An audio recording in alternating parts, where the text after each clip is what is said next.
ಮೈಸೂರು ಜಿಲ್ಲೆ ಎಚ್.ಡಿ. ಕೋಟೆ ತಾಲೂಕಿನ ಕೊನ್ನೆಗೌಡನಹಳ್ಳಿಯ ಸರ್ಕಲ್ನ ಹತ್ರ ಸರ್ಕಾರದ ವತಿಯಿಂದ ಅಂದ್ರೆ ಸರ್ಕಾರ ನುಡಿದಂತೆ ನಡೆದ ಸರ್ಕಾರದ 3 ವರ್ಷದ ಸಾಧನೆ ಅಂತ ಒಂದು ಬೋರ್ಡ್ ಅನ್ನು ಹಾಕಿದ್ದಾರೆ.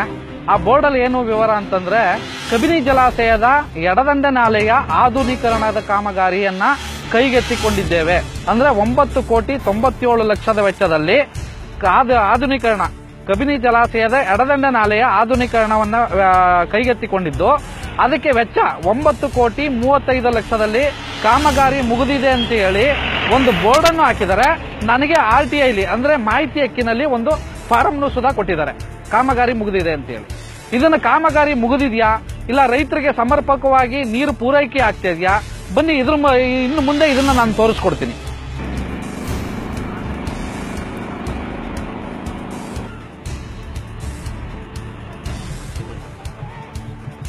ಇವಾಗ ಕಬಿನಿ ಜಲಾಶಯದ ಎಡದಂಡೆ ನಾಲೆಯ ಬಳಿ ಬಂದಿದ್ದೇವೆ.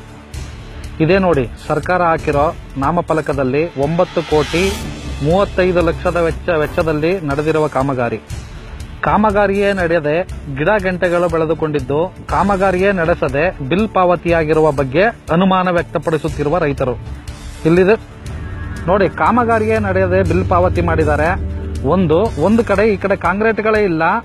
ಈ ಕಾಂಕ್ರೀಟ್ಗಳೇ ಇಲ್ಲದೆ ಗಿಡ ಗಂಟೆಗಳೆಲ್ಲ ಬೆಳೆದುಕೊಂಡಿದ್ರು ಕೂಡ ಅಧಿಕಾರಿಗಳಿಗೆ ಕೇಳಿದ್ರೆ ಕಾಮಗಾರಿ ಮುಗಿದಿದೆ ಎಂಬ ಸರ್ಟಿಫಿಕೇಟ್ ಅನ್ನ ಕೊಡ್ತಾ ಇದ್ದಾರೆ. ಇದನ್ನ ಕಣ್ಣಾರ ನೋಡ್ತಾ ಇರುವಂತ ರಾಜ್ಯ ಸರ್ಕಾರ ಏನ್ ಮಾಡ್ತಾ ಇದೆ ಅನ್ನೋ ಅನುಮಾನಗಳು ಮೂಡ್ತಾ ಇವೆ, ರೈತರಲ್ಲಿ ಮೂಡ್ತಾ ಇವೆ. ಇದ್ರ ಬಗ್ಗೆ ಹೋಗಿ ನಾವು ಕಬಿನಿ ನೀರಾವರಿ ಇಲಾಖೆಯ ಅಧಿಕಾರಿ AEE ಕೃಷ್ಣಯ್ಯನವರನ್ನ ಕೇಳಲಾಗಿ, ಕೃಷ್ಣಯ್ಯನವರು ಒಂಥರ ಗರ್ವದಿಂದ ಮಾತಾಡ್ತಾರೆ. ಹೌದು ಕಣಯ್ಯ, ಹಂಗೇನೆ ಸಾರ್, ನೀರು ಮುಂದೆ ಹೋಗ್ತಾ ಇಲ್ಲ, ದಯವಿಟ್ಟು ರೈತರಿಗೆ ನೀರು ಹೋಗ್ತಾನೆ ಇಲ್ಲ, ದಯವಿಟ್ಟು ಇದನ್ನು ಬಂದು ವಿಚಾರಣೆ ಮಾಡಿ ಸಾರ್, ದಯವಿಟ್ಟು ನೀರು ಪೋಲಾಗಿ ಹೋಗ್ತಾ ಇದೆ, ನೀವು ಎಡದಂಡೆಯಲ್ಲಿ ಬಿಡೋದು ಅಂತ ನಾವು ಕೃಷ್ಣಯ್ಯನವ್ರ ಹತ್ರ ಕೇಳಿದ್ರೆ, ಕೃಷ್ಣಯ್ಯನವರು ಹೌದು ನಾನೇ ನೀರನ್ನ ಪೋಲ್ ಮಾಡ್ತಿರೋದು, ನಾನೇ 30 ದಿನಗಳಿಂದ ನೀರನ್ನ ಪೋಲ್ ಮಾಡಿದೀನಿ ಅಂತ ಆ ಗರ್ವದಿಂದ ಹೇಳ್ಕೊಳ್ತಾರೆ. ಕಾಂಕ್ರೀಟ್ಗಳೆಲ್ಲ ಕುಸಿದು ಹೋಗಿ ಎಲ್ಲ ಗಿಡ ಗಂಟೆಗಳು ಬೆಳೆದಿರುವುದು. ಬನ್ನಿ ರೈತ ಬಂದವರೇ, ಇದ್ರ ಬಗ್ಗೆ ಕೃಷ್ಣಯ್ಯನವರು ಮಾತಾಡಿರುವಂತ ವಿಡಿಯೋವನ್ನು ನೋಡೋಣ.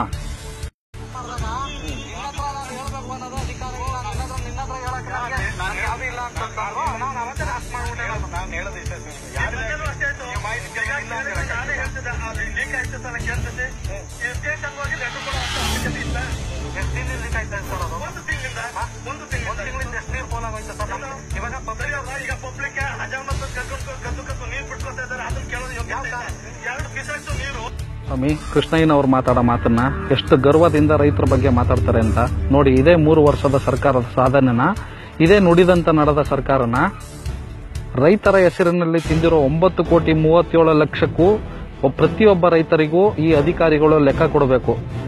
ಹಾಗೂ ಸರ್ಕಾರ ಎಚ್ಚೆತ್ತುಕೊಂಡು ಈ ಕ್ಷಣದಿಂದಲೇ ಈ ಎಡದಂಡೆ ನಾಲೆಯ ಕಾಮಗಾರಿಯ ವಿರುದ್ಧ ಸೂಕ್ತ ತನಿಖೆ ನಡೆಸಬೇಕು. ತಪ್ಪಿತಸ್ಥ ಅಧಿಕಾರಿಗಳ ವಿರುದ್ಧ ಕಾನೂನು ರೀತಿಯ ಕ್ರಮ ಜರುಗಿಸಬೇಕು ಅಂತ ಕೇಳ್ಕೊತೀವಿ.